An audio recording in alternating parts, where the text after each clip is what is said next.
Común de Educación Superior, ECOES, y coordinadora general regional de la Red de Macrouniversidades de América Latina y el Caribe. Doctora en Ciencias Políticas y Sociales con especialidad en Relaciones Internacionales por la UNAM. Sus líneas de investigación incluyen la educación y la cultura, la política mundial y los estudios regionales internacionales. Y hoy también nos acompaña como autora de uno de los artículos de la sección México frente a las tendencias y los cambios globales. También está, si salto a alguien, por favor me lo señalan, el doctor Arturo Garita Alonso, secretario general de Servicios Parlamentarios del Senado y miembro del Consejo Directivo. Bienvenido, doctor Garita. Está también como miembro del Consejo Editorial el licenciado Bernardo Olmedo Carranza, investigador titular del Instituto de Investigaciones Económicas de la UNAM. Bienvenido, licenciado. En cuanto al contenido del número 24 y presentación de los articulistas, déjenme decirles que el contenido de este nuevo número de la revista, el segundo es el ejemplar segundo de este año y el tercero desde que reiniciamos la nueva época. Ahí verán ustedes el índice en la pantalla, creo que ahí está. Aquí, bueno, más adelante cuando esté la mesa de discusión, siéntase en confianza plena de hacer las preguntas que de cada tema les inquieten. Pero en la primera sección de la revista, que se llama Política y Sociedad, María Cristina Sánchez Ramírez y Cornelio Martínez López analizan, ellos están de aquel lado, ¿sí? Ellos analizan la agenda del Parlamento abierto en el Senado de la República. Este es un concepto pues muy novedoso, al cual entiendo apenas México se incorporó el año pasado, es una nueva tendencia internacional, y tanto el primero el Senado de la República y después el Ejecutivo signaron ya compromisos internacionales en la materia. Ambos autores son investigadores de la Dirección General de Análisis Legislativo del Instituto Belisario Domínguez. María Cristina es licenciada en Derecho por la Universidad Tecnológica de México y Cornelio López es candidato a doctor en Ciencia Política por la UNAM. En la segunda sección, Economía y Finanzas, Jaime Arturo del Río Monjes, Maritza Rosales Reyes y Noel Pérez Benítez están por aquí también en la mesa, por favor levantar la mano. Analizan el funcionamiento y el potencial del Fondo Mexicano del Petróleo, esa cosa nueva que existe en México, para la estabilización y el desarrollo, en un artículo que se llama Más vale tarde que nunca, qué es, cómo funciona y cuál es el potencial del Fondo Mexicano del Petróleo para la estabilización y el desarrollo. Noel es maestro en Ciencias Políticas Públicas por la Universidad de Chicago y se desempeña como director general de Finanzas Públicas en el Instituto Belisario Domínguez. Marisa Rosales y Jaime del Río son investigadores en esa misma dirección. Ella es maestra en Economía por el CIDE y Jaime es candidato a doctor en Estudios del Desarrollo por la Universidad de Sussex. Esperemos que pronto termine ya su tesis. Noel también es coautor de otro artículo en esta revista, junto con Luis Eduardo Ramírez Carvajal, que es licenciado en Economía por la Universidad de Colima, y Mario Iván Domínguez Rivas, que es maestro en Economía por la UNAM. Ambos son investigadores de la Dirección General de Finanzas y nos acompañan aquí en la sala. En este segundo artículo de la sección Economía y Finanzas, los autores nos dan una visión de lo más destacable del documento de Criterios Generales de Política Económica, publicado por la Secretaría de Hacienda y Crédito Público, y que, como ustedes saben, a estas alturas del año se llama los precriterios de política económica, el ajuste fiscal que se avecina. Este es el nombre del artículo. En la sección México frente a las tendencias y los cambios globales, los tres mismos coautores del artículo sobre el fondo nos dan un panorama de la experiencia internacional en el diseño y administración de fondos petroleros. En el artículo llamado México puede aprovechar las lecciones que ofrece la experiencia internacional en el diseño y administración de fondos petroleros, Jaime Arturo y Maritza y Noel nos dan un panorama más que provocativo e interesante. La sección internacional también se nutre de la contribución de la doctora Villarelo, ya aquí presentada, sobre las cumbres de las Américas. El título de la doctora Villarelo es La Cumbre de las Américas, nueva era del sistema interamericano. En la sección, los senadores escriben, la senadora Lucero Saldaña Pérez nos explica qué es el principio de paridad de género y en particular su aplicación en el actual proceso electoral. Muy bienvenida, senadora, y muchas gracias por su participación. Muy de reconocerse el interés de su oficina por estar siempre en contacto y por garantizar de la revista que sea un éxito. Gracias. La paridad en México un motor de cambios y un compromiso compartido. La senadora Lucero Saldaña Pérez lo es por el Grupo Parlamentario del Partido Revolucionario Institucional. Ella es secretaria de la mesa directiva, integrante de las comisiones para la igualdad de género, de derechos humanos y contra la trata de personas. También se incluye un artículo, en este caso de la senadora Adriana Dávila Fernández, que no sé si alcance a llegar, senadora por el Grupo Parlamentario del Partido de Acción Nacional. Ella es presidenta de la Comisión contra la Trata de Personas, integrante de la Comisión de Derechos Humanos, así como de la Comisión de Asuntos Migratorios. Y nos brinda una muy interesante contribución sobre la responsabilidad legislativa en materia de trata de personas. En la sección artículo invitado, les recomiendo leer el artículo del Premio Nobel de Economía 2001, Joseph Stiglitz, sobre el buen uso del dinero, en el que el autor nos plantea la dificultad, pero también la necesidad de los países en vías de desarrollo ricos en recursos naturales, hace mucha referencia a países petroleros, de gestionar e invertir oportunamente las rentas y no despilfarrar el dinero. En la sección, finalmente, reseña bibliográfica, Juan Manuel Andrade Hernández nos hace una crítica del libro de Daron Acemoglu y James Robinson, ¿Por qué fracasan los países? Los orígenes del poder, la prosperidad y la pobreza, que plantea cómo el tipo, diseño y calidad de las instituciones en una nación pueden explicar que sea más o menos próspera que otras. Juan Manuel Andrade es candidato a doctor en Economía por la Universidad de Duke y es investigador en la Dirección General de Finanzas del propio instituto. Y finalmente, en la sección de recomendaciones bibliográficas podrán encontrar sugerencias de lectura de obras sobre temas vinculados con la agenda legislativa y políticas públicas en general. Así que, pues todas estas contribuciones las podrán encontrar ya desde hoy mismo en la versión impresa de este número 24, que se les obsequiará, si así lo desean, al terminar esta mesa de discusión, pero también desde hoy es importante decírselos, podrán acceder a su versión digital, lo mismo que a todos y cada uno de los números anteriores de la serie Pluralidad y Consenso, en el sitio o en el portal www.senado.gov.mx y EBD. Muchísimas gracias a todos anticipadamente por estar aquí esta mañana y dejo sin más el uso de la palabra al maestro José Luis Trueba, director de la revista, moderador de la mesa, junto con los articulistas. Gracias a todos y que disfruten esta ocasión. Bueno, hola, ¿qué tal? Muy buenos días tengan todos, y yo también.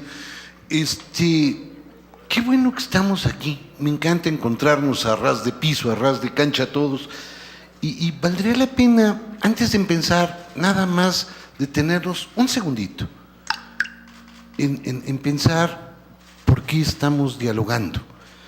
Y cuando venía de camino, venía pensando en este asunto, y recordaba yo un poema de Paz, donde pone las cosas bastante en claro. Yo creo que es el poema de Paz donde él esboza quizá mejor todas sus ideas políticas. Creo que a alguien se le prendió el teléfono. En este poema, Paz tiene un par de versos cruciales, según yo. El primero dice: los dioses no hablan, solo crean mundos terribles. Conversar es humano. Es decir, lo único que nos hace humanos a todos es esa posibilidad de sentarnos así, de conversar, de estar en desacuerdos y de poder encontrarnos en un lugar a ras de cancha y entrarle. Pues entonces, una vez citado a Paz, entrémosle al asunto. Y quisiera comenzar con casi por en medio de la revista, con el asunto de la paridad. Buenos días. Cada vez que yo oigo la cosa de la paridad, y perdón que empiece con algo que parece de mal gusto, pero ahorita lo voy a componer un poco, pareciera que estamos ante un problema estadístico. Es decir, mita, quién llega, quién no llega. En verdad nada más es un problema estadístico, querida senadora. ¿En qué consiste esta cosa de la paridad? ¿Lo reducimos a un empate técnico y ahí murió o va más lejos? Por favor, por favor. Muchas gracias. Primero, agradezco la permanente invitación que nos hacen siempre a los senadores y senadoras a participar en la revista y al Consejo, por supuesto, al Instituto Belisario Domínguez, quien pues también ha dado este impulso, y a ti como director, José Luis. Gracias. Creo que está muy interesante este ejemplar, y qué bueno que tenemos esta oportunidad desde el Senado. Efectivamente, la paridad es un principio, es un derecho, es un motor de cambio, como se ha dicho, y es una responsabilidad compartida.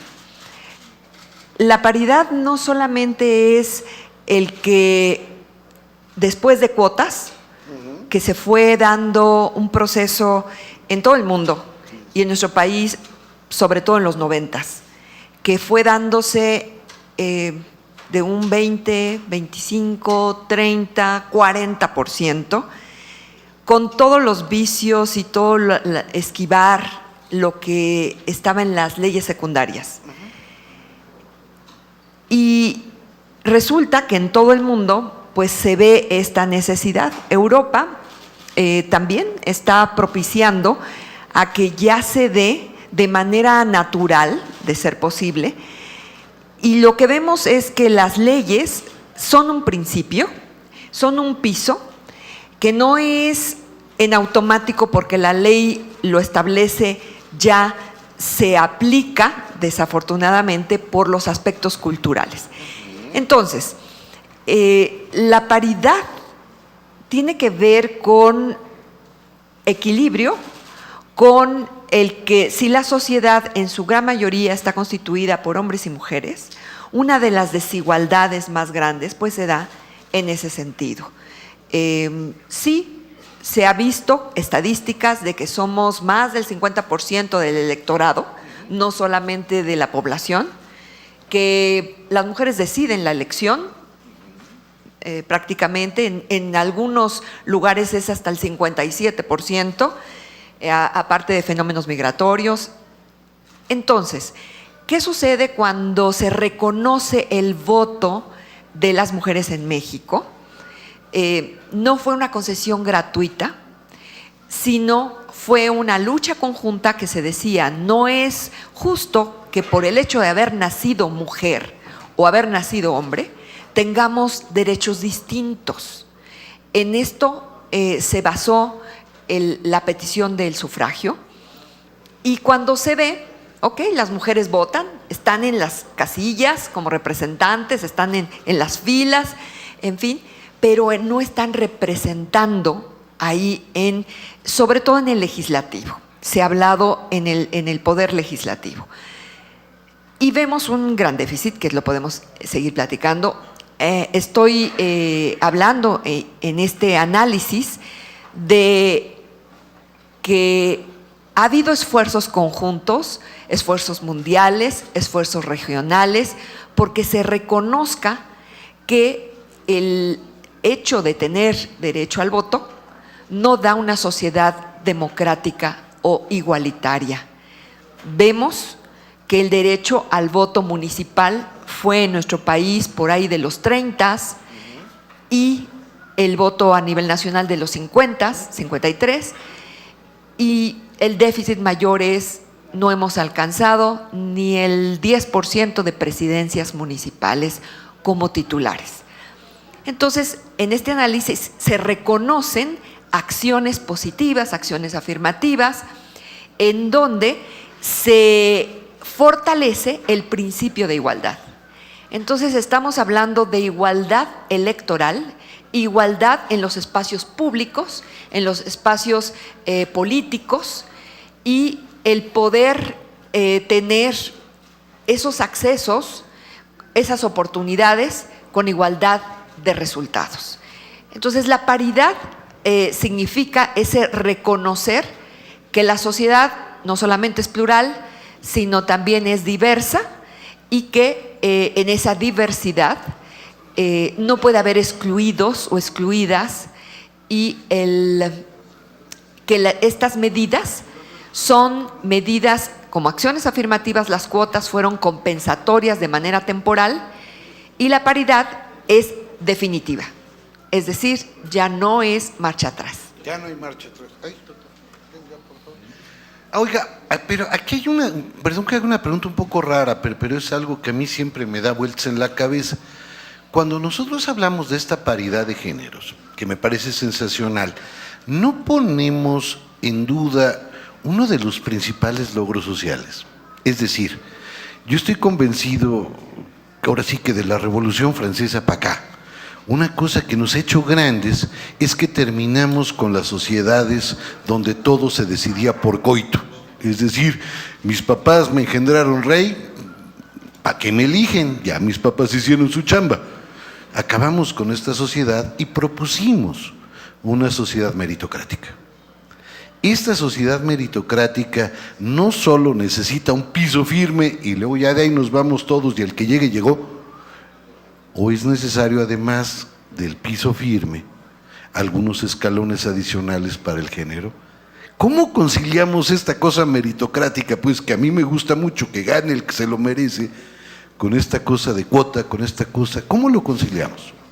Esa es una pregunta muy recurrente, que si quienes llegan, pues llegarán con toda la capacidad. De hecho, quiero decirles que cuando aquí en el Senado, en la madrugada, metimos el texto en la Constitución, que después fue aprobada, cuando fui a pedir las firmas, alguna compañera me dijo, bueno, Lucero, solo porque tú me lo pides, pero ¿tú crees que todas las que están aquí tienen la capacidad para estar aquí? Y mi respuesta fue, ¿y tú crees que todos los que están aquí tienen la capacidad para estar aquí? Te la firmo, me dijo. Entonces, bueno, el mérito ha sido una pregunta recurrente, que no por el hecho de ser mujer o nacer hombre, venga en automático. La verdad es que el piso no ha estado parejo. Y no podemos pensar en que, órale, les abrimos la puerta y ahí contiendan. A ver cómo está la economía, cómo están los partidos, cómo están las estructuras familiares, sociales. Si bien sí hay liderazgos reconocidos por la propia sociedad, liderazgos femeninos, vemos la necesidad de romper con algo que es recurrente: prejuicios, mitos, estereotipos que se dan a discriminaciones, a injusticias, a omisiones. Y hay muchos casos. El caso de las Juanitas, ¿no? El que es muy, muy ya establecido aquí, que se vio que sí llegan, pero que al día siguiente de tomar protesta ni siquiera habían cobrado, sino al día siguiente para abajo, y de todos los partidos. Entonces, esto no significa que es de un solo partido, que es de una sola nación.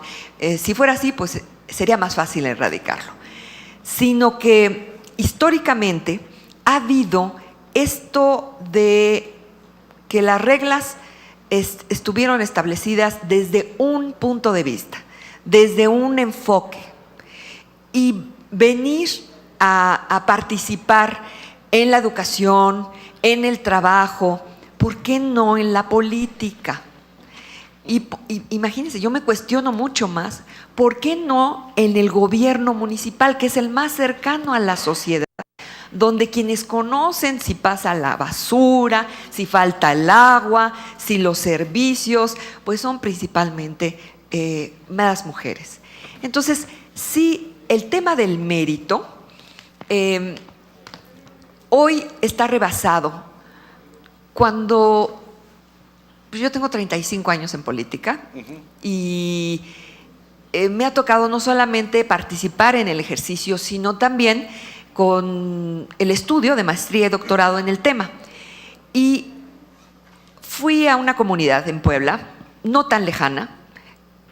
Había un evento donde tenían que llenar sus datos y una mujer me pide que le ayude a llenarlos.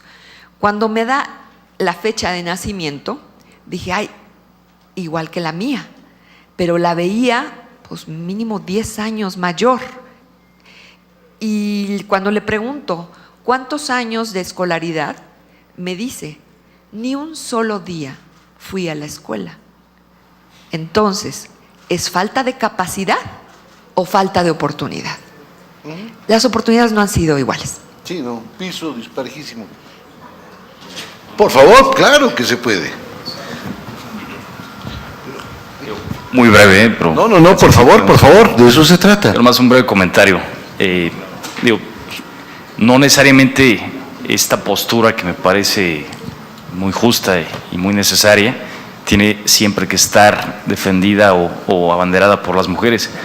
Creo que vemos también muchos hombres que estamos completamente convencidos de que el piso no ha sido parejo en este país, en muchos países, que quienes afortunadamente hemos tenido la oportunidad de conocer diversos países, yo en lo personal, los países que más admiración me han generado son los países escandinavos, en donde el tema de la equidad, la paridad de género, pues ya es una realidad desde hace un buen rato, ¿no? Son países que son de avanzada en muchos aspectos, ¿sí?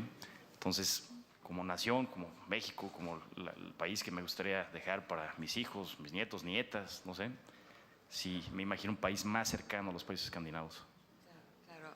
Efectivamente, sobre todo las nuevas generaciones hoy, los hombres están reconociendo esto porque viven ya un modelo de familias distintos, ven a sus mamás trabajar, desempeñarse. Hay estudios donde demuestran efectivamente que cuando las parejas participan de manera conjunta en las actividades domésticas y las actividades públicas, las y los hijos tienen también mejores condiciones de vida. Y está comprobado, con un año más de escolaridad que tengan las mujeres, en cualquier país se ha registrado un año más de vida para toda la población. Entonces sí, el hecho es conjunto, no es solo una lucha de un lado, nos conviene a todos. Si no sabemos leer, pues bueno, ¿cómo administrar el suero oral? Si no podemos tener oportunidades de desarrollo, ¿para qué entonces tantos estudios, verdad?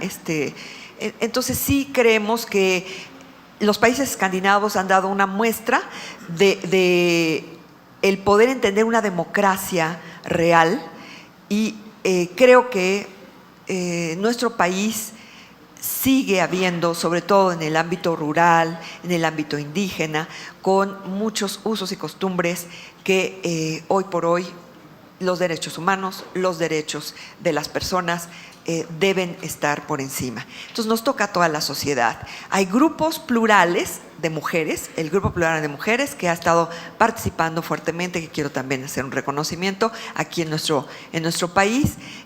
Ahí nos ponemos de acuerdo todas las mujeres, pero sí tenemos aliados que han sido factor importante. Yo me pregunto, si el presidente de la República no hubiera presentado la iniciativa de él, muchos hombres también hubieran estado un poquito atrás. Entonces, hay quienes tenemos que empezar a hablar fuerte y muchas gracias. Hombre, gracias. Ahorita que comentaban justamente que los países escandinavos, esto nos lleva casi de la mano y de manera forzosa. Vean el índice de la revista. Nos lleva de manera forzosa esta discusión del norte, de estas maneras de manejar los fondos petroleros. Y uno de los detalles que marca profundamente este número es la discusión sobre el fondo petrolero. Y quisiera entrarle al asunto. Hay un artículo, el primero de Economía y Finanzas, que se llama Más vale tarde que nunca. Y allí la pregunta que valdría la pena hacernos es, oigan, ¿y qué es esto del Fondo Mexicano del Petróleo para la estabilización, el desarrollo? ¿Qué es? ¿Qué pasa con él? ¿Cómo funciona? Por favor, querida. Gracias, José Luis. Pues mira, el Fondo Mexicano del Petróleo, así a grandes rasgos, es un fideicomiso público, propiedad del gobierno federal y que es manejado por el Banco de México. Y básicamente lo que hace es fungir como una tesorería y un administrador de todos los ingresos petroleros. Esto antes no se manejaba así. Antes todos los ingresos petroleros entraban a una sola bolsa y de ahí se empezaban a repartir a las distintas funciones y programas del gobierno federal. Entonces, si bien el Fondo Mexicano consideramos que llegó tarde, cuando volteamos a ver los demás países, como bien mencionan los escandinavos, Estados Unidos, incluso Medio Oriente, es una respuesta a cómo aprovechar esa riqueza petrolera y esos recursos que no son renovables en beneficio de las generaciones presentes y futuras. Entonces, esto lo intenta hacer a través de 3 vías principalmente. La primera es a través de transparencia. El fondo tiene obligaciones claras de informar todos los ingresos que están entrando, los ingresos petroleros, cómo se gastan, cómo se invierten. La segunda vía es fungiendo como una palanca de desarrollo. El fondo también, cuando se cumplen ciertas condiciones, va a empezar a apoyar áreas como la ciencia, la tecnología y la innovación, proyectos petroleros de desarrollo regional, etcétera. Y la última vía es a través del ahorro de largo plazo, que también cuando cumpla con ciertas transferencias ordinarias al gobierno federal, va a empezar a poder ahorrar recursos y su papel de estabilizador es que va a poder entrar como una suerte de escudo protector para las finanzas públicas cuando haya situaciones como la caída del precio del petróleo, de la plataforma de exportación, etcétera, que pongan en riesgo a las finanzas federales. Entonces, básicamente eso es el fondo. Eso es el fondo. Oye, y este fondo nuestro de petróleo, que llegó un poco tarde, que ahorita se va llenando quizá en un momento difícil de precios, ¿en qué tomó de los otros ejercicios, de los ejercicios internacionales? Se nos ocurrió a nosotros nada más un día de arrebato, hay detrás un trabajo internacional. ¿Qué aprendimos del extranjero para crearlo? Sí, de hecho, en el artículo que estamos incluyendo en esta revista, nosotros estudiamos 15 fondos soberanos de riqueza que pertenecen a 13 países. Entonces, ahí México sí retomó algunas de las enseñanzas principalmente de Noruega. Lo que podemos destacar, se pueden destacar muchísimas cosas, pero a nosotros lo que nos llama mucho la atención es en cuestiones de transparencia, justo lo que ya mencionaba. Por ejemplo, Noruega, y Jaime les puede hablar más de ese caso, pues es muy transparente, se puede ver en línea en qué está invirtiendo, en qué países, en qué activos, las decisiones, cómo se toman, etcétera. Esa es la primera gran enseñanza. La segunda tiene que ver con reducir la dependencia de los ingresos petroleros. Entonces, ahí también tenemos el ejemplo de Noruega, de Kazajstán, de Timor, que ponen límites a los recursos petroleros que el gobierno puede utilizar. Y finalmente, en lo que tiene que ver con fungir como palancas de desarrollo económico y social, que ahí también hay mucha experiencia, países de Medio Oriente que han utilizado esos recursos para apoyar áreas clave como infraestructura física, hotelería, sector financiero, incluso alimentos, porque muchos dependen de las importaciones por ser países desérticos. Entonces, esas son las 3 grandes áreas que nosotros notamos que el fondo puede retomar aún de manera más fuerte y que ya de alguna manera y de manera implícita lo está llevando a cabo. Claro. Por favor. Yo nada más, continuando con las mismas preguntas, yo acentuaría lo que ya se mencionó. Llegamos tarde, ¿sí? Somos un país petrolero con independencia en el manejo de nuestro petróleo, más o menos desde 1938, no me sé exactamente la historia, cómo está inmediatamente después. Y tenemos mucho más tiempo como nación petrolera que muchas de las naciones que constituyeron sus fondos soberanos de riqueza con mayor antelación. El primer caso se da en Arabia Saudita en 1952. ¿Sí? Ya se mencionó ahorita el caso de Noruega, que es quizá el que más nos ha servido como ejemplo para retomar ciertas prácticas que poco a poco se irán moldeando en este Fondo Mexicano del Petróleo. Noruega encuentra su primer campo petrolero en 1969. Lo explota, comienza su explotación en 1971. ¿Sí?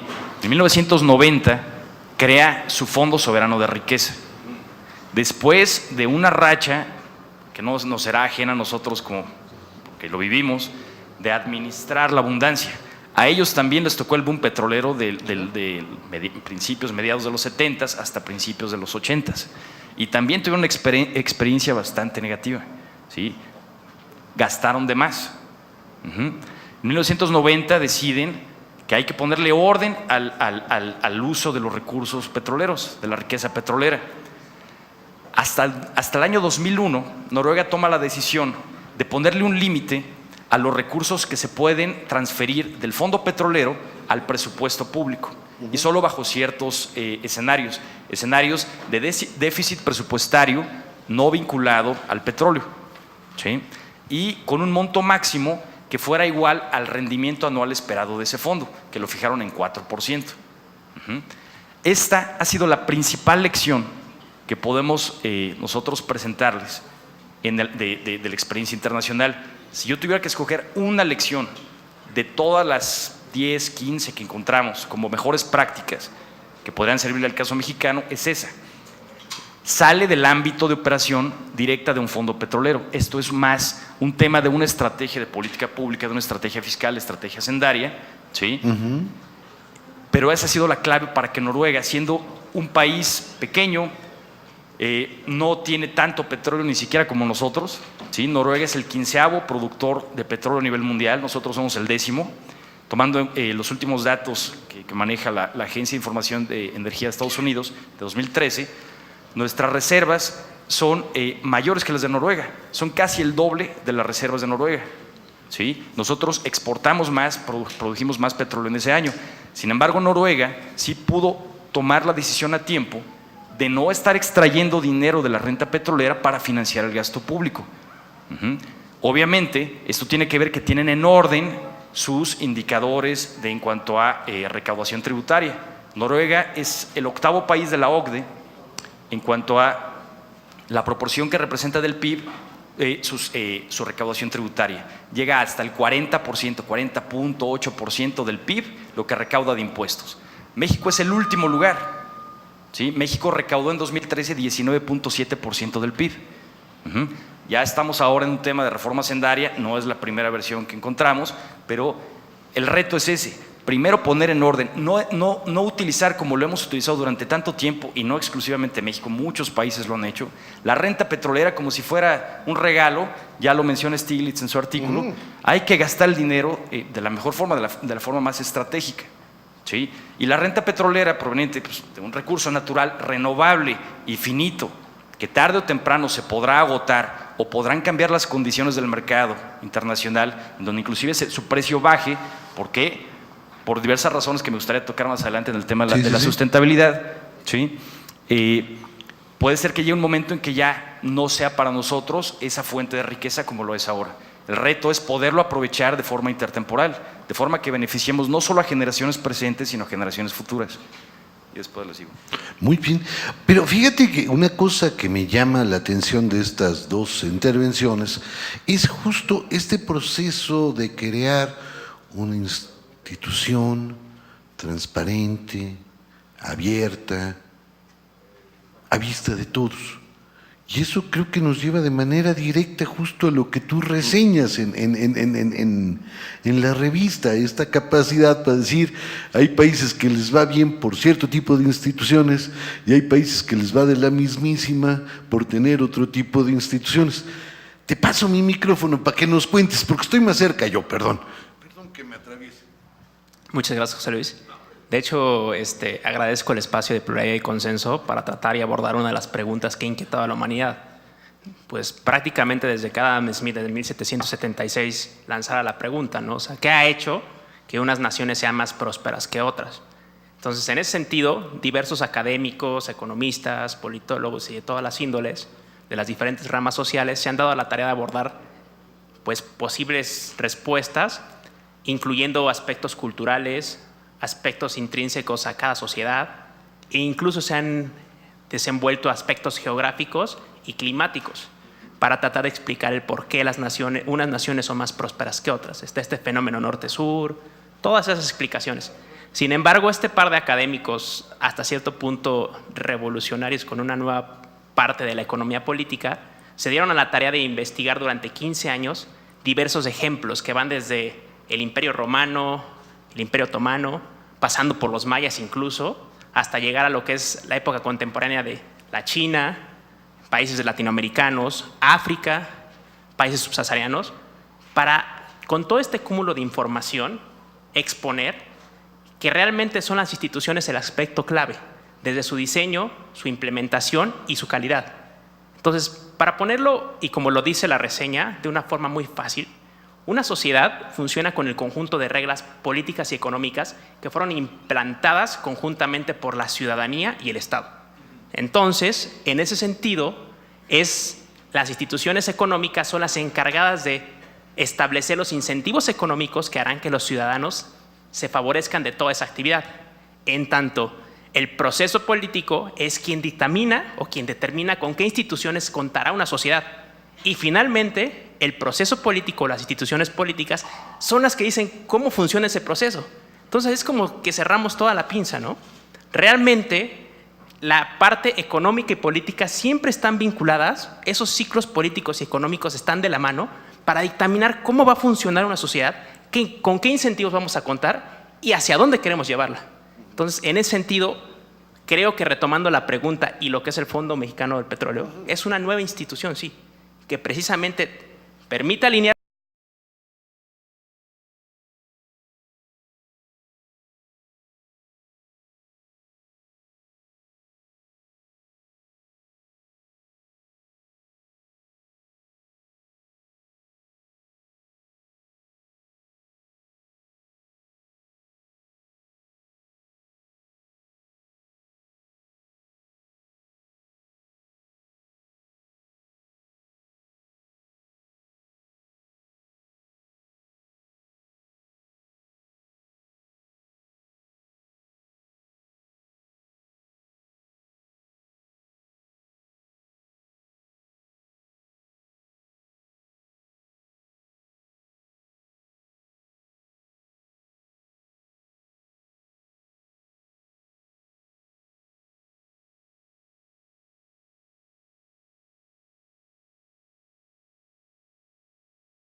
canchas sin baches, estas industrias inclusivas, esta preocupación por el desarrollo regional, por la sustentabilidad, a la que volveremos en un momento, acaban por tener un lado en la realidad que luego no resulta del todo divertido. El presupuesto, man. O sea, digo, la verdad es que hay que considerar que eso tiene un límite. Ojalá y fuera una cosa mágica, como yo siempre he deseado en mi chequera, que no se acabe. No, y que de algún lugar caiga milagrosamente. Vayamos al presupuesto, por favor, un segundito y ahorita regresamos. Otra parte que nos importa son los precriterios. Y el título que sale aquí, el subtítulo del texto es clarísimo. El ajuste fiscal que se avecina, que nos corramos para acá, córranse para este lado. Sí, para que lo vean mejor, pues es un tipo guapísimo. No se lo pierdan. Entonces, este ajuste que se avecina, platícanoslo bien, cuéntanos de dónde viene, porque resulta, números redondos, perdón, tú eres el que sabe todos los números de memoria, yo nada más me los sé como pálidas sombras. El barril costaba como $100, ahora anda en menos del tostón. Es decir, el fideicomiso yo creo que se va a tardar más en llenar, digo, supongo yo, no soy muy abusado, pero si cuesta menos se tarda más en llegar. Si llega menos, pues no me alcanza para el desarrollo regional y no me alcanza para apoyar la sustentabilidad, pero de pilón quiero que sea transparente, inclusivo y que nos alcance para todos. ¿Cómo le hago, compadre? Pues ciertamente, José Luis, la cobija es de un tamaño definido, no es infinita, y creo que eso todo el mundo lo conocemos, desde nuestros bolsillos hasta cuando agregas todos estos bolsillos que se convierten en la economía del país y en las finanzas públicas. Mira, la pregunta es bien interesante. Nosotros escogimos este artículo precisamente porque es el inicio del diálogo presupuestario entre Hacienda y el Ejecutivo con el Congreso. Es el primer documento donde Hacienda en los primeros 4 meses del año dice cómo va la evolución de la economía, cómo ha evolucionado en comparación con lo que tenían previsto el año pasado en el paquete económico y qué esperan además para el cierre de año y para el año siguiente. Entonces, esa es la relevancia de los precriterios y por eso mismo los invito a que lean el artículo y que lean todos los artículos de la revista. Ahora, ¿qué pasa en este contexto? Pues ciertamente tenemos una situación delicada de finanzas públicas. Por una parte, no estamos creciendo como quisiéramos y por otra parte, nuestras fuentes de ingreso no están siendo suficientes para cubrir el gasto. Primero voy a la parte del crecimiento. La economía mexicana depende del sector externo y del sector interno, ¿no? Y en el sector externo las cosas no se están dando como quisiéramos. La recuperación económica a nivel mundial no ha sido lo suficientemente rápida y sólida. Entonces tenemos muchos países como China, que está creciendo a tasas de 10-11% hace unos años. Ahorita sigue creciendo, pero sigue creciendo mucho menos, a 6%. Estos países grandes que están absorbiendo la gran demanda de materias primas, entre ellas petróleo y minerales y alimentos, pues ya no están demandando tanto. Entonces muchos países a nivel internacional, productores de materia prima, se las están viendo difíciles porque los precios de las materias primas han caído, entre ellos el petróleo. Y esto adicionalmente lo que ha generado es que ha llevado hacia una volatilidad muy alta en los mercados financieros, lo cual pospone las decisiones de inversión y hace que los inversionistas se vuelvan más conservadores en sus decisiones. Entonces, bueno, ese es el sector externo. En la parte externa, la economía sí se ha venido recuperando, pero no a un ritmo suficiente como para acelerar la tasa de crecimiento. Entonces, para empezar, pues para este año, Hacienda y el Banco de México recortaron la perspectiva de crecimiento. Hacienda está estimando que la economía va a crecer en un rango entre 3.2% del PIB y 2.2%, y el Banco de México anda muy cerca, entre 3 y 2% del PIB. Para el año que entra, el panorama es más o menos el mismo, porque estos factores van a seguir presentes a nivel internacional y a nivel nacional. Y Hacienda estima un rango más alto, entre 4.3 y 3.3% de crecimiento, y el Banco de México tiene un rango más moderado, entre 3.5 y 2.5. Bueno, esto me lleva a la parte de finanzas públicas. Si no estamos creciendo, pues los ingresos no van a crecer a la velocidad esperada.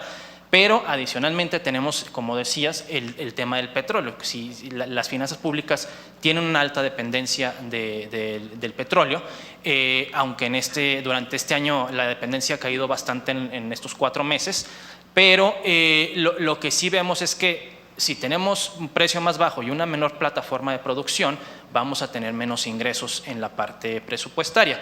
¿Qué pasa? Pues está pasando una cosa bastante interesante que hay que reconocer. La reforma fiscal está dando más ingresos tributarios, más impuestos sobre la renta, más impuesto especial sobre la producción para bebidas de alto contenido de azúcar y alimentos con alto contenido energético. Entonces esta recaudación está ayudando a compensar la caída de los ingresos petroleros. Sin embargo, sí se está traduciendo en recortes por parte en el gasto público. Para 2015, la Secretaría de Hacienda a principio de año decretó un recorte de 124,000 millones de pesos, esto es 0.7% del PIB de la economía, y este recorte va principalmente a reducir gasto corriente. Se está tratando de proteger el gasto en inversión. Y para el año que entra también se espera un recorte, es lo que anunció los precriterios, un recorte de 135,000 millones de pesos, porque los ingresos van a venir todavía débiles. ¿Qué debemos esperar? Pues al 8 de septiembre que el Ejecutivo, a través de la Secretaría de Hacienda, presente el paquete económico y ahí ya tendremos todo el panorama para el próximo año. Una pregunta. Vamos a desear que este fondo jale todo lo bien que todos queremos. Vamos a pensar que todas estas reformas que se han hecho jalen todo lo bien que todos queremos. ¿Como para cuándo? Digo, sí, tú ya, por ejemplo, ya el año que entra yo creo que ya le vamos a poner soya a las albóndigas, pero ¿y cuándo le vamos a poner carne a las albóndigas? Es una muy buena pregunta y quien tenga la bola mágica para... Porque la verdad es que yo sí quisiera. Quien tenga pues, la bola mágica. Retacito, pues, o sea, un pollito rostizado para Navidad, una cosa así yo espero. Sí. No, mira, todo el mundo nos estamos haciendo esa pregunta. Claro. O sea, en parte, gran parte de la expectativa de crecimiento tiene que ver con las reformas. Sin embargo, las reformas, pues hemos pasado por varios procesos, creo que todos los que estamos aquí hemos vivido lo suficiente para pasar por varios procesos de reforma, toman tiempo en implementarse. Esas reformas se implementaron hace 3 años a lo mucho, las más antiguas. Las más antiguas, sí. Y de ahí, sobre todo si fueron constitucionales, tuvieron que pasar por todo un proceso de legislación secundaria.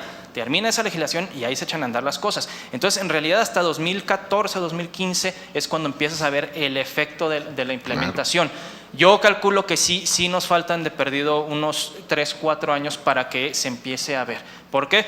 Porque, bueno, la fiscal, pues esa entró inmediatamente, la laboral ya se empiezan a ver resultados para cualquiera de los dos lados, pues la educativa ya también ya está avanzando, pero por ejemplo la energética, que es una que tendría una influencia muy fuerte en la economía, porque se espera que reduzca los precios de los insumos energéticos, pero que también lleve a muchísima más inversión en petróleo y en energías renovables y en gas.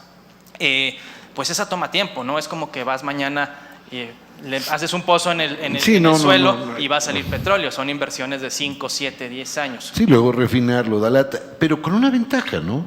Parece que el problema no está dentro. Es decir, no enfrentamos una crisis aquí adentro. Parece que lo que nos pega es más de fuera. ¿Estoy en lo correcto? Sí. El sector exportador es lo que ha estado jalando el crecimiento en los últimos años. Entonces, ciertamente ha crecido. Todo el mundo oímos que estamos exportando más carros a Estados Unidos, sí, que estamos teniendo más exportaciones. Sin embargo, eso está limitado a la demanda que tiene Estados Unidos y que tiene el resto del mundo de nuestros productos. Podrían crecer más rápido si hubiese más demanda, si el mundo estuviese creciendo más rápido.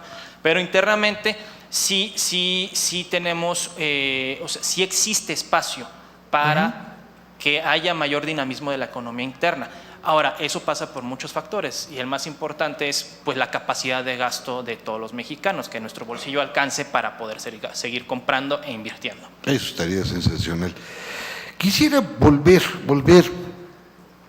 para andar levantando la mano, ahora le toca platicarnos lo de desarrollo sustentable que había anunciado. Antes de sí, eso, por favor. Antes de eso me gustaría retomar un poco por favor, la pregunta, adelante. ¿no? Para hablar del potencial, una parte del potencial del fondo. Sí. Nosotros hemos estado trabajando en algunos modelos de simulación para, a partir de pronósticos oficiales de la Secretaría de Hacienda, algunos pronósticos internos de nosotros en el instituto, tratar de estimar, ¿sí?, cómo se va a dar ese proceso de acumulación de recursos en el Fondo Mexicano del Petróleo. A mí me gustaría, más que hablar de fechas, me gustaría hablar de estrategias, que creo que ahí está la parte medular del tema. A ver. ¿Sí? Intentando aportarle algo a la toma de decisiones estratégicas de los senadores, por supuesto, quienes son los que pueden tomar las decisiones.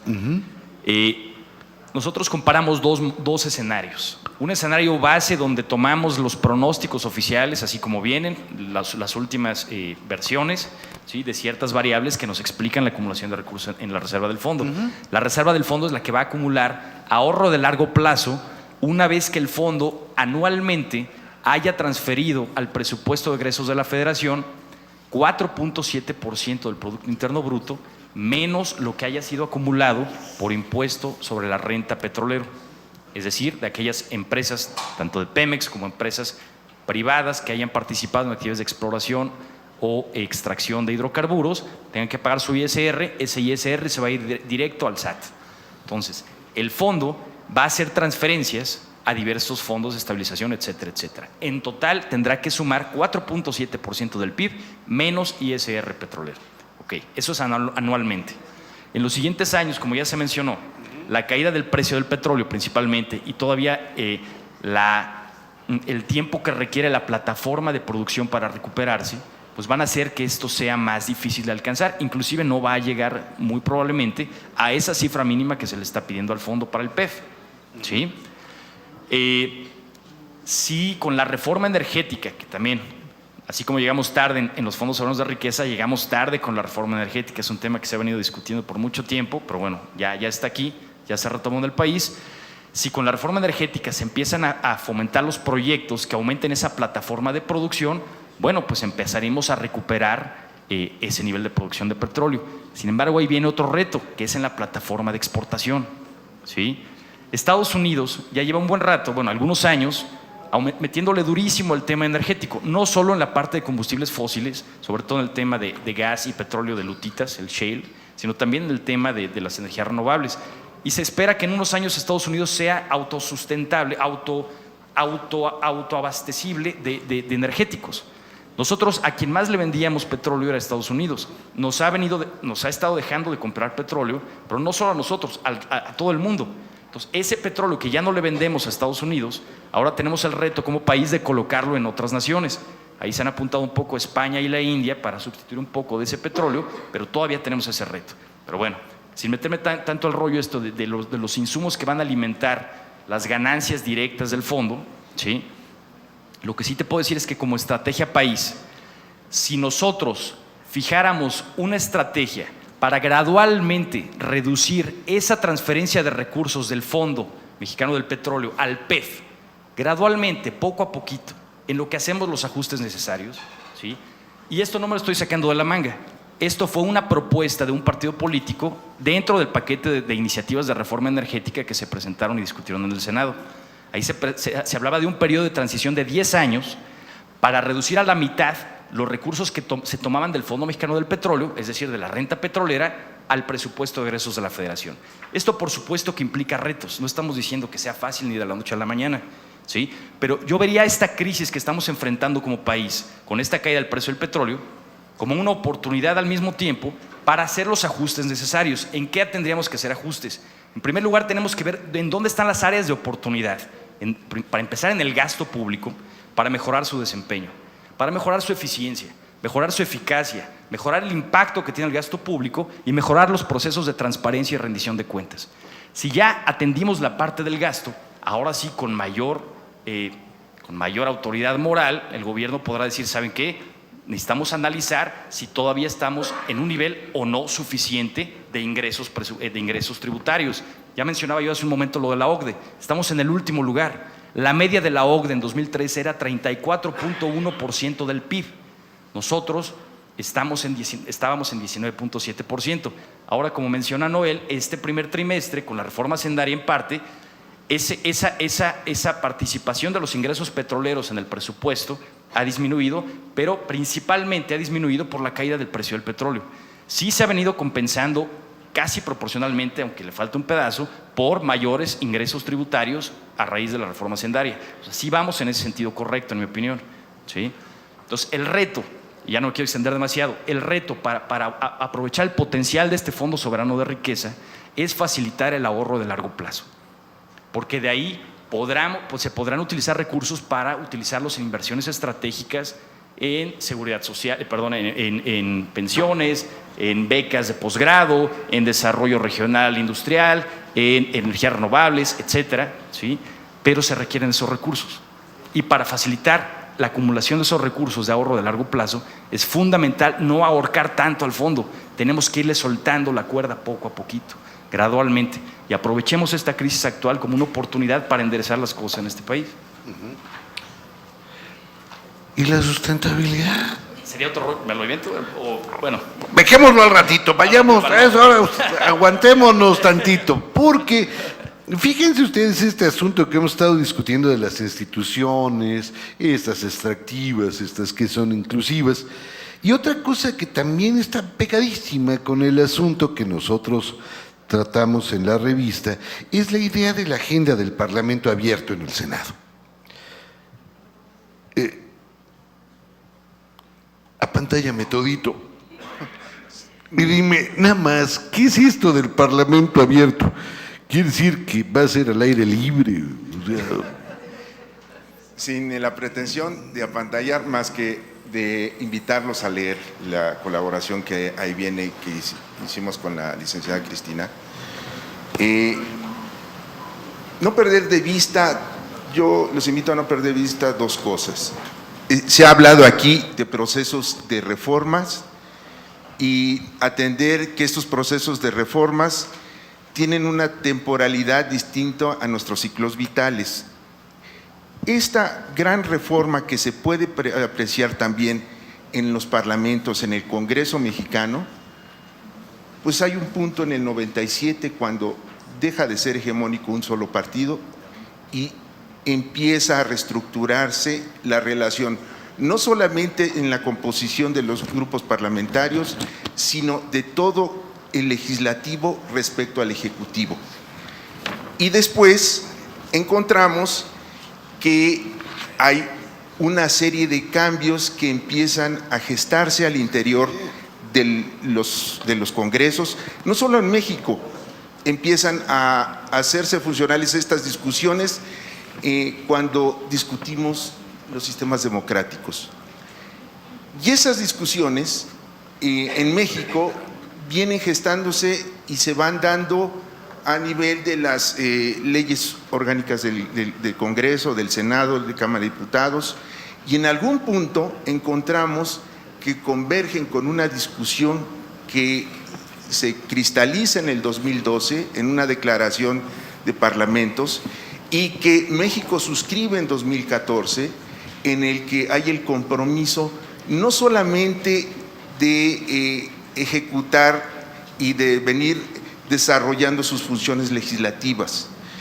Punto adicional a cómo ha venido cambiando el papel del Congreso. Esta legislatura procesó, ya lo han dicho los dirigentes de los congresos, un mayor número de reformas en mucho tiempo. Pero no solamente han propiciado estos cambios, esta instancia institucional del Parlamento ha venido teniendo cambios muy importantes que se vienen haciendo el recuento a lo largo del artículo, y que pues los términos en los que se vienen haciendo estas modificaciones tienen que ver con los términos de transparencia, de rendición de cuentas, que esos términos ya los habíamos encontrado en otras discusiones seguramente. Y por aquí estaba el doctor Garita, responsable del procesamiento de esta información que da a conocer el Parlamento. No solamente es tener lista esa información, sino también discutir los criterios metodológicos con los que los ciudadanos acceden a esa información. De eso se trata el Parlamento abierto, de ver la calidad como ejercen las funciones legislativas, pero ojo, algo que uno revisa los indicadores de aceptación institucional, y hay que decirlo abiertamente, el Congreso mexicano es de los que menos aceptación tienen entre los ciudadanos. ¿Por qué? Porque se percibe que no trabajan, o no trabajamos, ¿no? Los que trabajamos aquí, porque se percibe que salen muy caros respecto a lo que le cuesta el trabajo de la gente para hacerse llegar su subsistencia. Entonces, Entonces uno ve y aparecen en los medios que las curules costaron tanto, ¿no? Pero yo creo que ahí hay una discusión que no está dando el Congreso en términos de traducir el trabajo que no es de carácter necesariamente legislativo, sino de representación, de gestión que tienen que ejecutar los legisladores, y eso no se traduce en lo que están percibiendo la gente, y ahí se genera un rechazo. Creo que hay que dar la discusión de cómo vamos a transmitir, porque las reuniones de gestoría, las reuniones de acompañamiento que hacen los legisladores en sus estados, hay una pésima estrategia de transmisión de ese trabajo, creo, que tiene que rediscutirse, las metodologías de cómo lo estamos traduciendo. Y no es de que me digas que hiciste tantas reuniones, sino, a ver, yo ciudadano, si hago el ejercicio de retomar la información que aparece en los portales, si hay una metodología comúnmente aceptada, me tiene que dar el mismo número.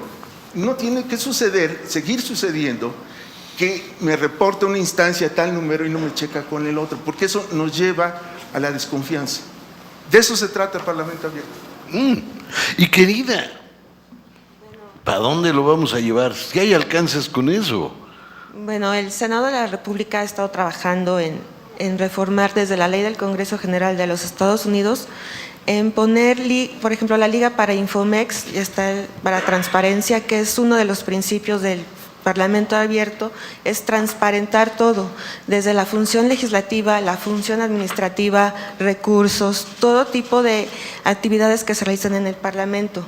El Senado es el único de los dos órganos legislativos que han firmado la Declaración para la Alianza del Parlamento con organizaciones civiles. A mí me gustaría destacar mucho que son las organizaciones civiles las que han estado empujando para que varias instituciones del país sean transparentes. Entre ellas el Senado, está el Sistema Anticorrupción y la nueva Ley General de Transparencia. Esto es lo que es importante desde mi punto de vista destacar, más allá de todo el trabajo que se tiene que hacer desde las entidades para poder ser transparentes y sobre todo incluyentes. Ese es otro postulado, que tiene que incluir tanto a las regiones más lejanas que no tengan internet como a las grandes ciudades. Y otro punto también, que además de estar en español, también tienen que ver en lenguas indígenas, que realmente al revisar los congresos estatales y los del Congreso de la Unión no tienen esas ligas para poder difundir toda la información y que cualquier ciudadano interesado pueda entender y preguntar y involucrarse en la vida legislativa del país. Pero volvamos, siempre esto es de ir y venir. Volvamos ahora para afuera, vamos a nuestras cumbres. Cuéntanos tú, por favor. Cuéntanos, Rosa María. De estas cumbres de las Américas, ¿para qué sirven? ¿Para qué queremos ir para allá? ¿Por qué es importante que Cuba esté ahí? ¿Qué va a pasar con Almagro ahí trabajando de secretario general? Cuéntanos. Bueno, en primer lugar, muchas gracias por al estar revés. aquí. Me encanta estar con este público, además, porque podemos interactuar con estos temas que evidentemente pues los que tuvimos la oportunidad de escribirlos ahora pensamos que son importantes para nuestro país, porque en ese contexto nos movemos. Pero oyendo a los colegas hablando de fondos petroleros, de la paridad, de precisamente de los parlamentos abiertos y demás, pues todos esos temas son tratados también a nivel latinoamericano, y las cumbres, en este caso las cumbres de las Américas, recién tuvimos una, pues han venido tratando desde el 2004 todos estos temas. Inclusive hay por ahí una que se dedicó a la parte de los energéticos, a la parte de la educación, en fin, y prácticamente los encontramos en todo. Eso quiere decir que es son preocupaciones latinoamericanas, no son únicamente una preocupación de nuestro país. Y obviamente la gama de asuntos que se tratan a nivel de jefes de Estado y de gobierno, pues prácticamente abarca todo. Ahora, muchas veces decimos, bueno, pues son cumbres que a lo mejor no nos llevan o no llevan a estos jefes de Estado algún acuerdo en especial. Bueno, pues también hay que considerar que normalmente los temas que se tratan en cada una de ellas, así como los que ahora estamos tratando, pues siempre se negocian previamente, y las experiencias de uno además sirven para los otros. Entonces, si hablamos de petróleo en una, pues seguramente todos lo van a escuchar y todos tomarán apuntes, tomarán ideas, tomarán decisiones, inclusive posteriormente a la llegada a sus casas, a sus países, sobre lo que escucharon. Y los acuerdos a los que se llega normalmente en ellos, que son al más alto nivel, pues precisamente sirven de base para avanzar en aspectos claves que nos interesan a toda la región. Yo diría que ese es el objetivo, sino para que existieran. En realidad, todos estos foros regionales que se han ido creando, pues tienen un objetivo específico. A veces hay organismos subregionales inclusive que no han podido responder a los intereses o a las inquietudes de esa zona y bueno, pues se crea otra y otra y otra. Entonces, alrededor de las propias cumbres encontramos a otros organismos subregionales, por ejemplo, el propio ALBA, el UNASUR, etcétera, que están verdaderamente preocupados por temas específicos sobre su subregión o sobre el continente. En ese caso, ¿por qué se crea un grupo de países que van a tratar exclusivamente o que giran en torno al petróleo, ¿verdad? O a la educación superior. O a la educación superior, o al medio ambiente, o al el papel que deben de jugar inclusive los propios parlamentos, aunque no sea propiamente un foro de parlamentos, pero en los que evidentemente también el tema se trata, cómo se van a presentar ante los congresos, en fin, la dinámica y la temática es sumamente amplia para que podamos ir siguiendo una tras otra desde que se creó la primera en 2004, porque precisamente se veía la necesidad de ligarse no nada más la parte de América Latina, sino hacer un foro que incluyese también a Estados Unidos y Canadá, o sea, que estuvieran como un todo para tratar los asuntos de todas las Américas. Oye, ¿y nuestro país qué hace ahí? ¿Cómo lo juega? Bueno, ¿Cuál es el papel? México, todos sabemos que ha tenido una tradición muy importante en materia de política exterior. Ha jugado también un papel muy importante en el contexto latinoamericano y ha estado relacionado con prácticamente todos los estados que ahora conforman todas estas cumbres. Entonces, creo que la participación de México, inclusive hubo ya una cumbre extraordinaria aquí en nuestro país, pues tiene por objeto posicionarse en el contexto de las Américas. Entonces, ningún país puede estar ajeno a lo que sucede en sus contornos. Ningún país, en este caso como México, podría estar a un lado y sobre todo ante la posibilidad y ante los deseos de rescatar ese papel que siempre jugó en el pasado para ser un protagonista en las decisiones que se tomen alrededor de los temas abarcados, ¿no? Pues buenísimo. Ahora ya nada más nos falta lo más importante, que ustedes pregunten. Sí, pero A ver, quisiera... Perdón. No, está muy bien.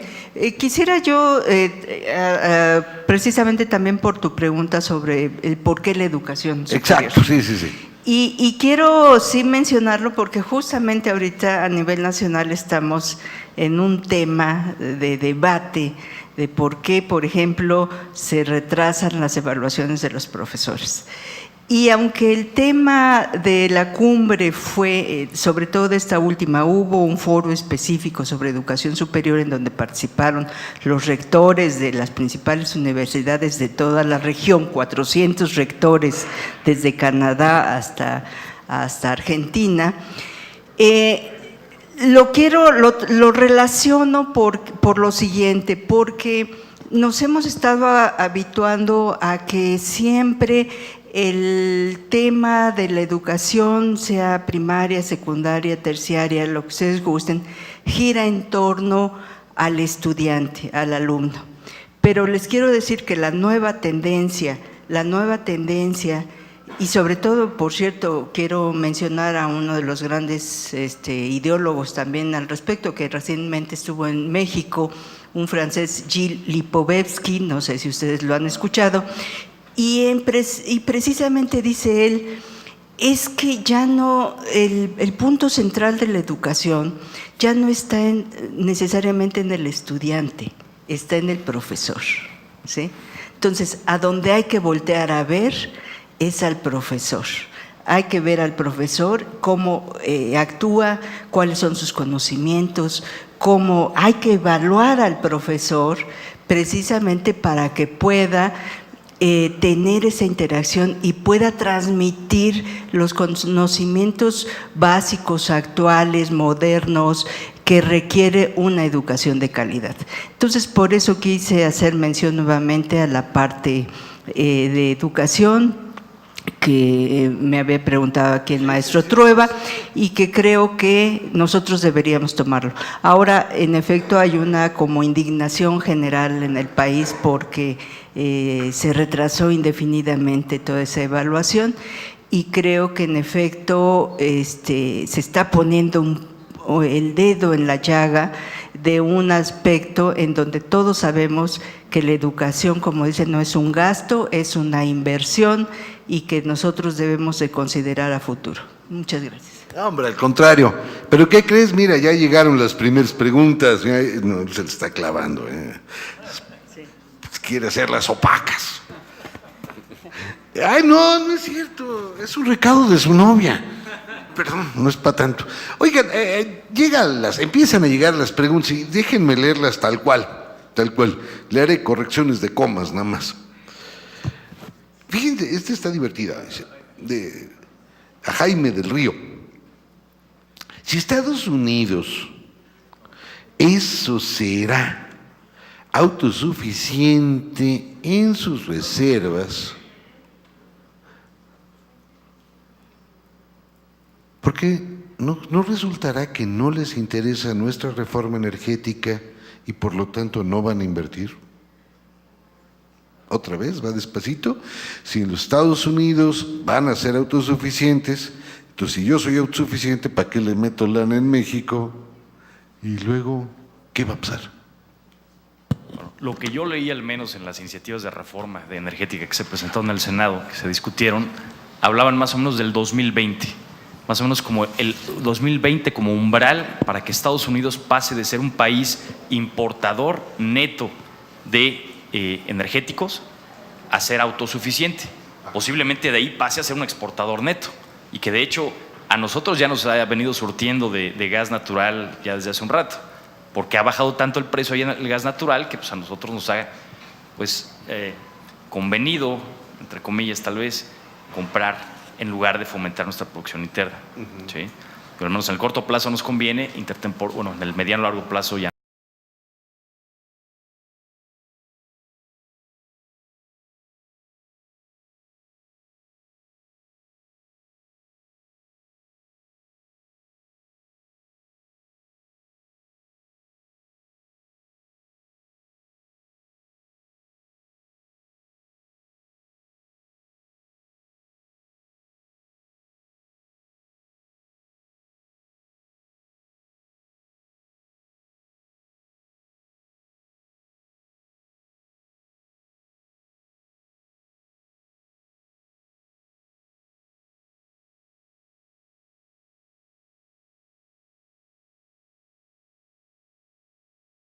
Tanto al petróleo como energético, ¿sí?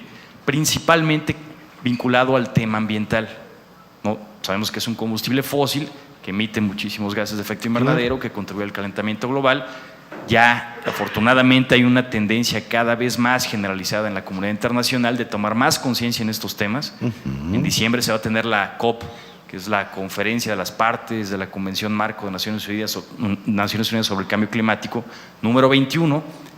La primera se tuvo en 1995 en Berlín, a raíz de la Conferencia de Río en 1992, y entre dimes y diretes, entre jalones, entre que sí le entramos, no le entramos, la comunidad internacional cada vez trata de poner más énfasis en qué hacemos como sociedades para frenar o mitigar al menos esto del calentamiento global. Entonces, esa puede ser la principal razón por la que en unos 30 años más o menos se hablaba, algunos expertos citados, ya aunque no nos hayamos agotado las reservas de petróleo, ya no sea tan atractivo seguir utilizando el petróleo. Pero ahorita en el corto plazo yo no dudo que pueda haber muchas empresas transnacionales, incluidas empresas estadounidenses, que podrían estar interesadas en venir a invertir. O de otros países, la India que mencionabas podría meter dinero, o España que hablabas hace un segundo. Para ellas es negocio, o sea, negocios son negocios. No están pensando nada más en producir para quedarse el petróleo, ellos lo pueden vender a quien lo compre. Claro, por supuesto. Pero ya aprovechando que ahí está el micrófono, querida, por favor, aquí me hacen una de esas que me gustan. Al ciudadano común, es decir, alguien como yo, ¿qué le aporta la existencia del Fondo Mexicano?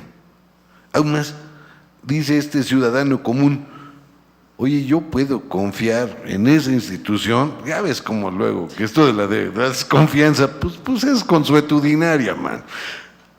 Como decía mi abuela, la burra no era arisca, man. Entonces, son dos en una. A mí, ¿qué me conviene? Y dos, puedo confiar. Así de facilito. Bueno, de difícil.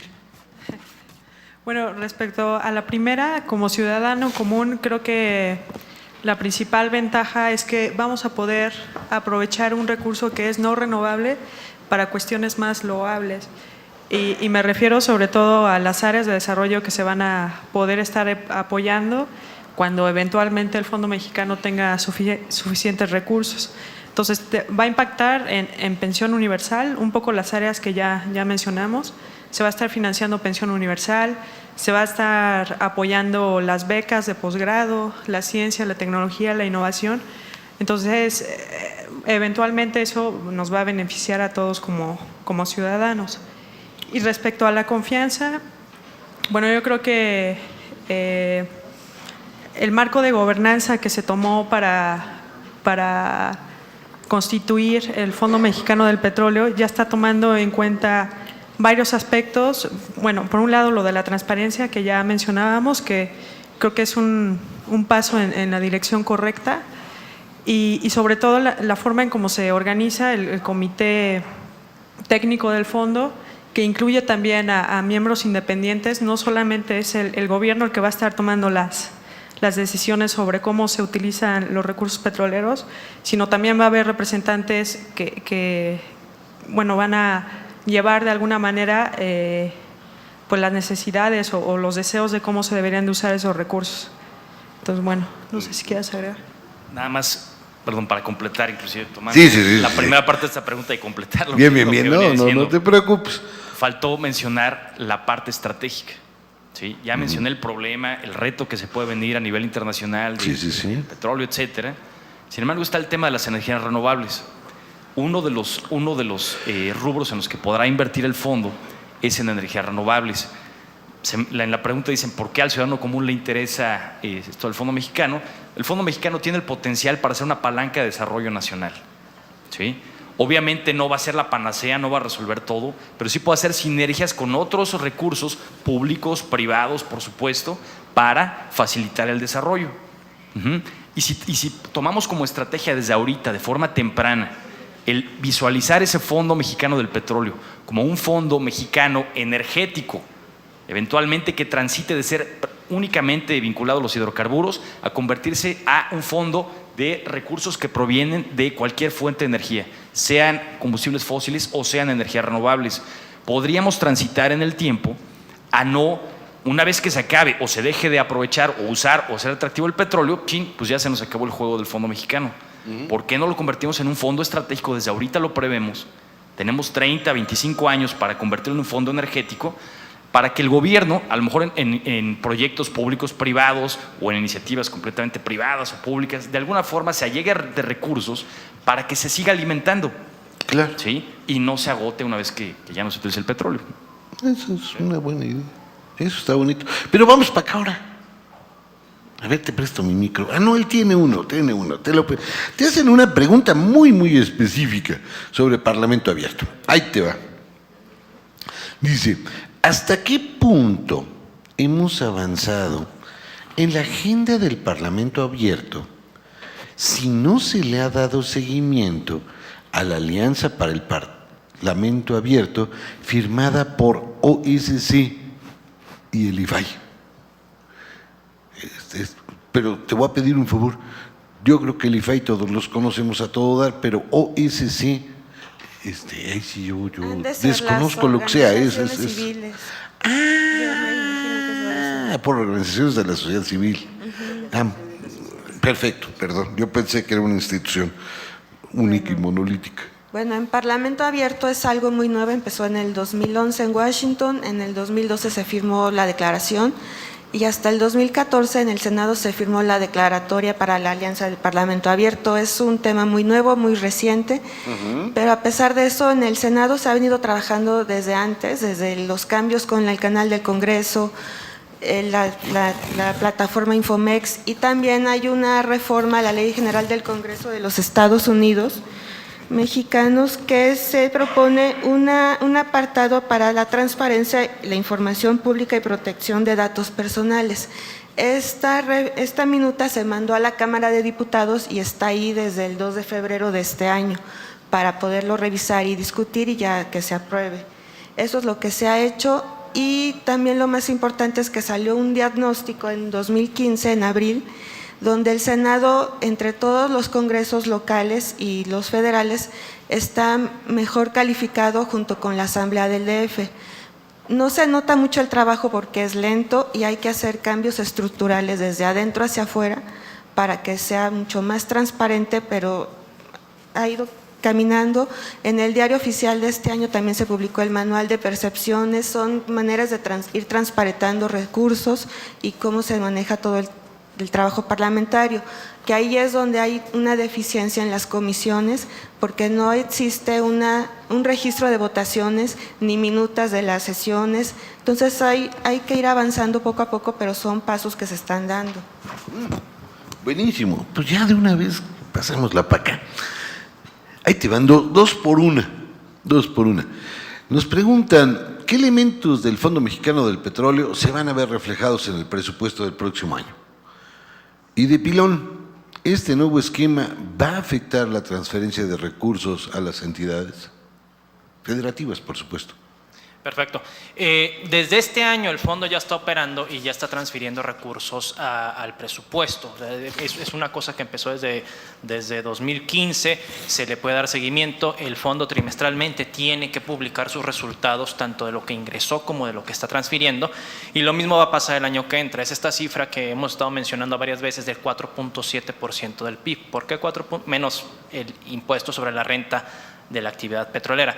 ¿Pero por qué esta cifra? Porque en 2013, cuando inició la reforma energética, los ingresos petroleros representaron 4.7% del PIB, y la idea es que en el tiempo no se fuera a descompensar a la hacienda pública, sino que dejara ya ese piso y que siguieran creciendo los ingresos tributarios. Para eso ayudó la reforma fiscal, pero que a la vez puedas teniendo la capacidad de que este techo de 4.7%, mientras menos recursos petroleros vayas necesitando, lo vayas pudiendo bajar. Ahora, ¿cómo se relaciona esto con los estados, con las participaciones? Bueno, el fondo sí tiene una relación directa con los estados, porque el fondo es el mecanismo a través del cual se transfieren recursos al FEYEF, al Fondo de Estabilización de las Entidades Federativas, que es el colchón que tienen los estados para cuando los ingresos por participaciones caen, se puedan compensar con ingresos petroleros.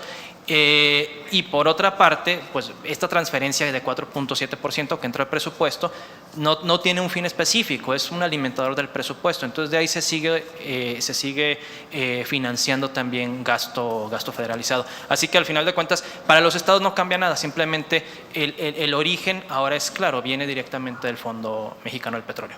Muy bien. Senador, le acaba de llegar una. Pero yo le voy a soplar la respuesta un cachito. Y nada más para que vea. La pregunta es muy interesante. Dice, si el número de mujeres profesionistas es menor al número de profesionistas varones, es justa la paridad de género. Nada más déjeme soplarle un dato. Yo ya quisiera ver varones en mis salones de la universidad. Las mujeres son verdaderamente... Yo ya quisiera un poquito de machismo, perdón, ya son muy, muy grandes el número. Incluso en las carreras que tradicionalmente eran machines, o sea, es decir, las ingenierías ya son legión. En medicina superan con mucho, en comunicación superan con mucho. Pero por favor, yo ya dije que iba a soplar, solo era para defender a mis alumnos. Efectivamente, está en los datos, 60% de las mujeres están en las universidades, están en los cuadros de honor, proporcionalmente se titulan más y están incursionando en posgrados, efectivamente. No, yo creo que aquí ya la pregunta de que si estamos preparados para que una mujer gobierne o una mujer esté, yo creo que está rebasada totalmente. La preparación hoy, pues efectivamente se tiene que dar parejo. Yo aquí hilo un concepto conductor de todas estas intervenciones, que es la inclusión. Y en la inclusión, pues está el que no haya estas disparidades en la economía, en las cuestiones de derechos humanos, en las cuestiones de aspectos financieros, en la inclusión, incluso en las nuevas áreas que se vienen como desarrollo, todo el tema energético. Hay muchas nuevas ramas de la actividad que necesitamos impulsar ahí a profesionales, hombres y mujeres, ya de que solo las matemáticas para unos o solo la psicología para otros, está teniendo afortunadamente cambios. Entonces, sí hay retos importantes hacia las estructuras, hacia las instituciones, en donde tenemos que reconocernos como, pues, si buscamos solo élites, si buscamos solo de unos cuantos, pues estaremos ampliando más las brechas de las desigualdades. Entonces, no, yo creo que en el terreno educativo no está mal, en el terreno económico es donde todavía los salarios, y eso también es mundial. Pero tenemos que seguir pues impulsando a sociedades más equitativas. Yo quisiera apuntar dos aspectos sobre este tema. En efecto, la tendencia es cada vez mayor al número de mujeres que ingresan a las universidades. También el número de docentes es mujeres. Nada más que hay una cuestión que es bien importante, y la senadora seguramente conoce muy bien ese dato, lo mismo que las colegas, es el famoso techo de cristal que existe sobre profesionistas. O sea, ingresan a determinados campos, inclusive en las propias universidades, pero no a los niveles de decisión, ¿sí?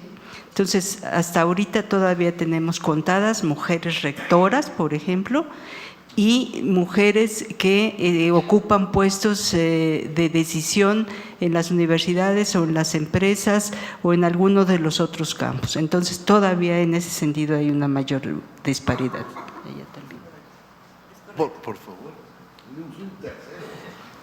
Precisamente yo creo que para promover esta plática de inclusión, el marco institucional debe ser una palanca, ¿no? Digo, aquellos que nos enfrentamos con una pareja en la cual eres papá o son papás, siempre está el modelo tradicional en los cuales uno de los dos tiene que abandonar el mercado de trabajo. ¿Por qué no? O sea, ¿por qué no precisamente apuntar esos esquemas de trabajo en casa, en fortalecer el logro profesional por parte de las dos personas, que al final del día somos eso, ¿no? Somos una sociedad que se constituye a través de la familia y que la pareja es el pilar. Entonces, sí creo que el marco institucional tendría que ser esa palanca, y falta mucho por hacer para que precisamente un mayor número de mujeres estén en esa toma de decisiones que este país demanda y amerita.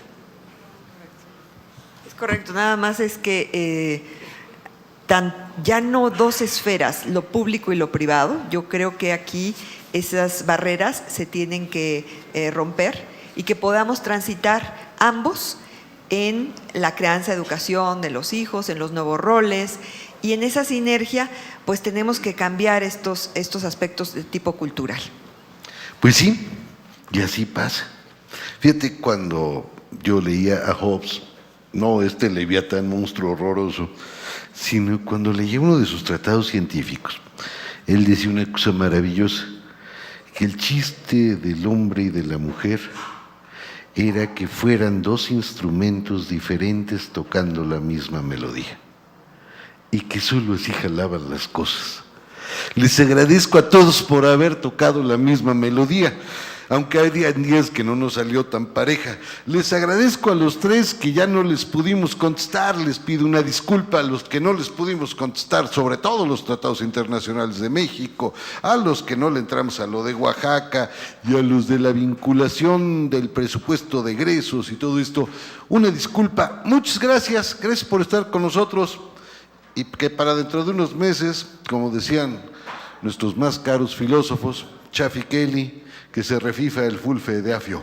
Gracias. Bueno, de esta manera estamos...